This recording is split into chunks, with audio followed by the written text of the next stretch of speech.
bwe batyo ng'ageza okugaana okuma bugume nerabulekake munnange ebyokwekoza kati nfala kankutendeke wamasiimi akkiriza wabaganya obireka tokosigane bali mubi gwakwagala onkakabikake ng'ate lwera okalonda ng'ompumira hani wange mbotasambira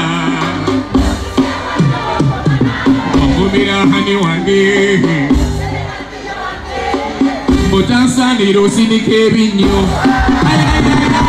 sikusimira zetopalapapala yawe obatasandira tebikwata koze mwagala obulungi bw'omuntu siwe nonya munnange siye ya Krisimasi nikokwawula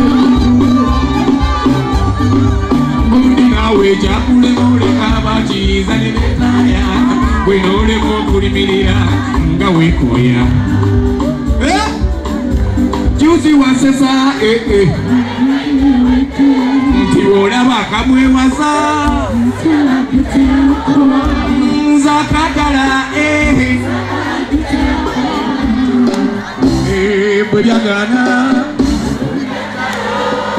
olemeddwa okukiraba tikafeesi tekansanyusa munna bwovuma aliyaga mumanyire tosimire sifonsimira obagasaalira tebikwata koze mwagala obulungi bw'omukubo siwe nonya munnange siye ya Krisimasi ikokwawule buli eyasana amazina tegenda mwawula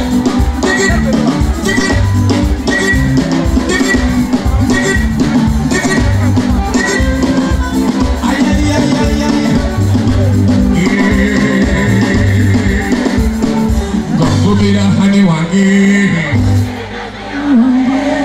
mutasanira osirika ebinnya webale kuwagira Nduga bannange mukama abawo omukisa. Thank you so much. banaye kabona Nduga bamweyana njagala kutuusiza obubaka buno maama Senga Kulanama akuwadde afu y'ettaka n'ekyapa kyako Afrika agikuwadde agambye nti enkya ku kivulu eky'emukono sooka akukwasa ekyapa olwokogenda oyimbira abantu b'emukono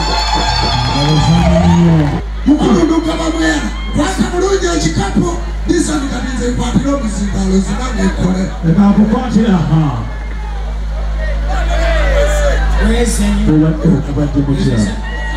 tegeera bannange obugalo asula amansa wankibogo Saba kabona alinga wesa ozirengedde asudde Saba kabona alinga wesa Saba kabona Saba kabona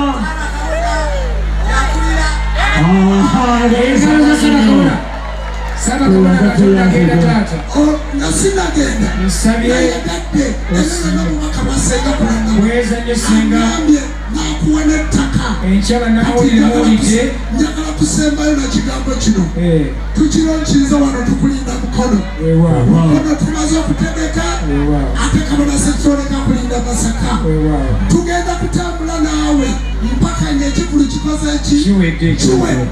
Programu ene kutuswako aba CP Coffee Academy abasangibwa mu UAE, Dubai ne Abu Dhabi nga bano bakugu mu coffee basomesa barista training, roasting ne brewing ku mutendera gwa certificate ate bakuyambako okufuna omulimu ng'omaze okusoma. E Dubai basangibwa ku Al Ansal Building opposite Safiu Tower. Mu Abu Dhabi basangibwa ku Electra Street Cop Building next to ADCB Bank.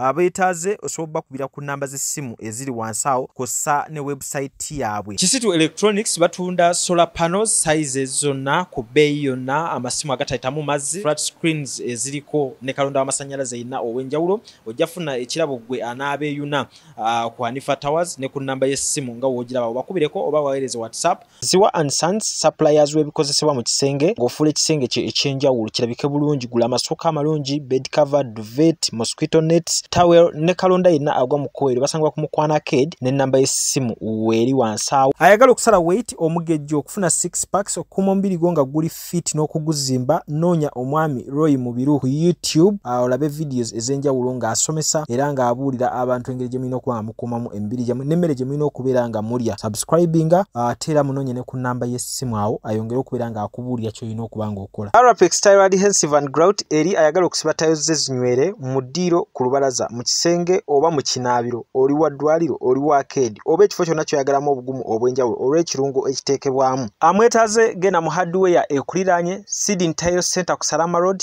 kossa n'ennamba z'essimu nga wooziraba wansi awo ku screen yo. Bakubireko tojja kwejjusa. Mariam Massa mukyala muyimbi, mukyala muzadde afaayo nnyo eri abaana, alina music mulungi ate abuulirira. Genda ku YouTube channel Mariam Massa obeere nga tofuna obuyimba bwe obw'enjawulo n'obubaka obubulimu.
ebyange byampuna sembera wendi njendigo siloganga yatuukanga singana kabaka wamatuka mukigali w'ekimbe ekyali kimuluma yalwala maaso y'omuganga n'amusawula kugenda mu nsiko bamala ebbanga lyeyamugerera bamala okuwona era bwatyo n'amukuntinga nti ofubanga nnyo obanga akomereza kabaka tolabanga ku muntu nga tonnatuuka mu lubiri era ali kulaba kaali kyogera obusaliranga bagezi kabaka lwali okuvaayo atyo okwerula ettale nga kusiloganga musajja watweyinga nsoloze olwamukubanga ekibuye kyava muyita nti siroganga kalagi ayisa abasajja kabaka walalalala tugezanga nonjogera bewanga bakerimonga mpama tukamuttale gyenva mbadde ku bikulu siroganga kibe kyamba kyemiremiremire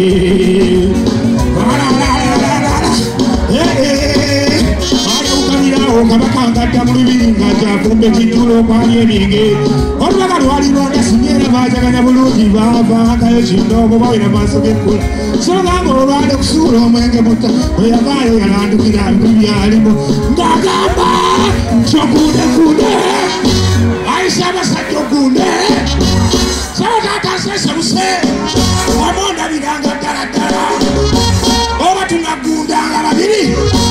kyama kyaffe okuva mu ttale nakati kikyandi ku mutima